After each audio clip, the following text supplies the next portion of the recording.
Halo, apa kabar Anda pemirsa? Berjumpa lagi dalam Berita Mataram hari ini. Sejumlah berita penting dan menarik lainnya telah kami siapkan untuk Anda dan berikut diantaranya.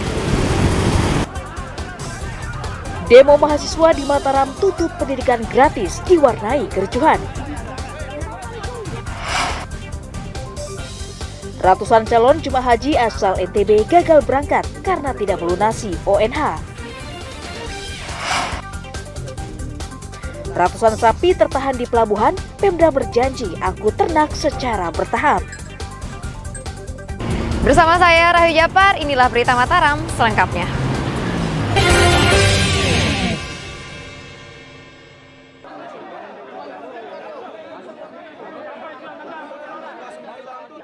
Ratusan mahasiswa yang tergabung dalam Liga Mahasiswa Nasional untuk Demokrasi menggelar unjuk rasa di depan kantor Gubernur NTB Senin siang. Kedatangan massa untuk mendorong pemerintah daerah meningkatkan kualitas pendidikan serta menyiapkan lapangan kerja bagi lulusan universitas. Massa mengklaim Pemda kurang serius menggarap sektor pendidikan dan hanya sibuk membangun citra dengan menggelar ragam event yang tidak berdampak langsung ke masyarakat.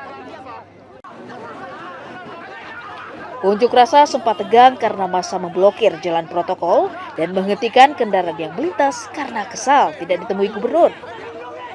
Massa aksi dan polisi terlibat saling dorong karena massa menolak menepi dari jalan raya. 61% bahwa penduduknya generasi Z sama milenial yang ada di Indonesia ini. Jadi arah kemajuan negara yaitu yang ada di pemuda dan mahasiswa generasi X, generasi Y sama Z dan milenial ini. Artinya itu harus dibukakan lapangan pekerjaan. Terlebih pada tahun 2045 Indonesia akan menghadapi Indonesia emas, artinya masa emas karena bonus demografi. Nah, faktanya hari ini di Indonesia dari 7 juta setiap tahun kelulusan hanya 700 orang yang atau 700.000 kalau nggak salah yang mampu diserap oleh tenaga kerja. Sempat ada sedikit cekcokan lah antara ada mahasiswa dengan miskomunikasi saja. Tapi bisa semua kita kendalikan. Ada penghadangan juga tadi Pak, ya, penghadangan BBM juga Pak. Tempat penghadaman mobil BBM maupun mobil-mobil yang berplat merah. Massa berjanji akan kembali turun ke jalan dengan massa yang lebih banyak untuk memperjuangkan generasi muda NTB agar bisa bersekolah dan mendapatkan pekerjaan layak di daerahnya. Emi Kusuma melaporkan dari kota Mataram.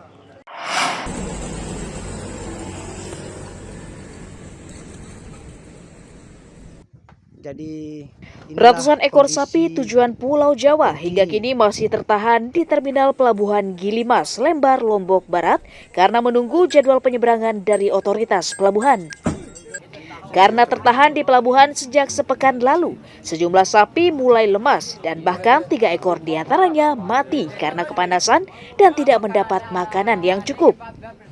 Karena khawatir merugi, para peternak terpaksa melelang sapi mereka ke para pengepul sapi lokal dengan separuh harga dari 20 juta rupiah menjadi 10 juta rupiah saja. Harapannya supaya secepatnya kita bisa berangkat karena memang sini kan kalaupun lama kita di sini yang artinya hewannya ini tambah kurus yang pertama. Kemudian pakannya ini kan berkurang juga. Gimana kita ambil pakannya ini Pak?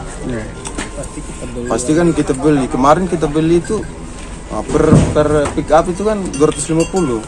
Kasihan hewannya. Kemarin ada yang mati itu. Lalu kan rugi petani. Tadi ada berapa ekor? Tadi ada lagi. Bawa ke Banteng. Dua ekor. Kemarin satu. Enggak, yang di sini tadi. Dia kenapa sampai mati? Panasan. Ya pengennya inilah diprioritaskan lah. Sementara pemerintah daerah mengklaim tumpukan antrean ternak disebabkan tidak adanya kapal pengangkut khusus ternak, namun menggunakan kapal logistik sehingga harus diangkut secara bertahap. Karena ternak ini mestinya dia menggunakan transport khusus, itu yang kita siapkan dengan tol laut, yang memang khusus ternak. Tapi kali ini karena dia sudah menggunakan jalur moda darat, truk dan lain-lain, maka kita fasilitasi menggunakan angkutan laut yang bukan pada peruntukannya sebenarnya. Nah, soal sekarang ada yang tertahan di pelabuhan, ya memang antriannya harus menunggu jadwal kapal dan juga kapasitas kapal.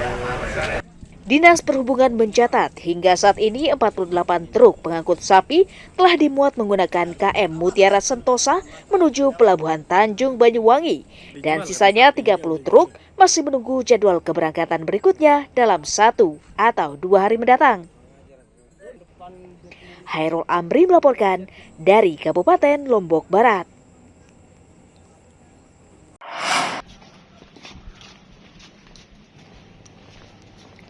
Seorang pemuda berinisial M diringkus Satuan Reserse Kriminal Polsek Sandubaya karena mencuri sepeda motor milik temannya.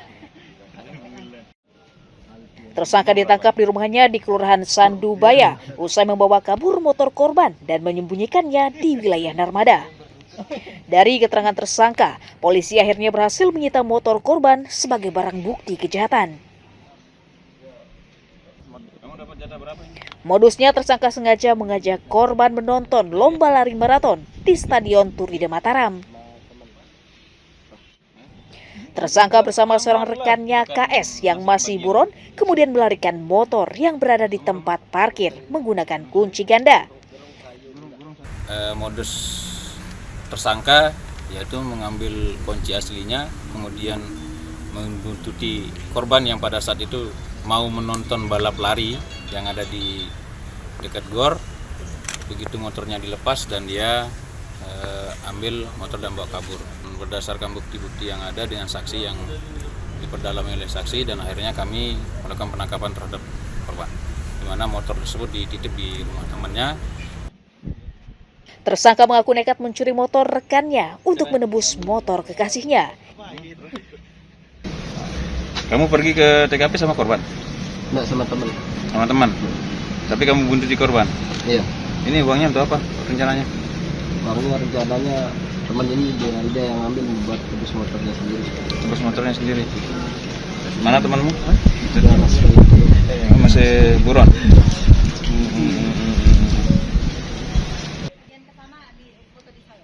Atas ulahnya, tersangka kembali dijerat pasal 363 KUHP tentang pencurian dengan ancaman 7 tahun penjara. Awaludin melaporkan dari Kota Mataram. Untuk kegiatan Satgas Narkoba Polresta. Ratusan gram narkotika jenis sabu-sabu dimusnahkan Satuan Reserse Narkoba Polresta Mataram di Gedung Geraha Wira Pratama Senin siang. Pemusnahan 252,18 gram sabu-sabu dilakukan dengan di-blender dengan campuran air dan deterjen.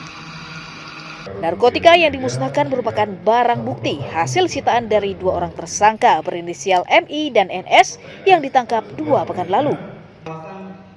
Kedua tersangka kini tengah menjalani proses pelimpahan kasus ke kejaksaan dan segera akan disidangkan. Satres Narkoba Polresta Mataram hari ini telah memusnahkan 2 barang bukti hasil ungkap kasus tindak pidana penyalahgunaan narkoba jenis sabu.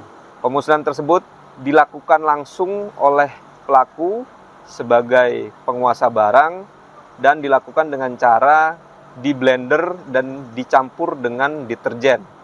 Hasil blenderan tersebut kemudian dibuang ke dalam saluran pembuangan air dan disaksikan oleh seluruh saksi. Pemusnahan dilakukan sesuai amar putusan pengadilan setelah dinyatakan berkekuatan hukum tetap, serta agar tidak disalahgunakan oleh oknum. Awaludin melaporkan dari Kota Mataram.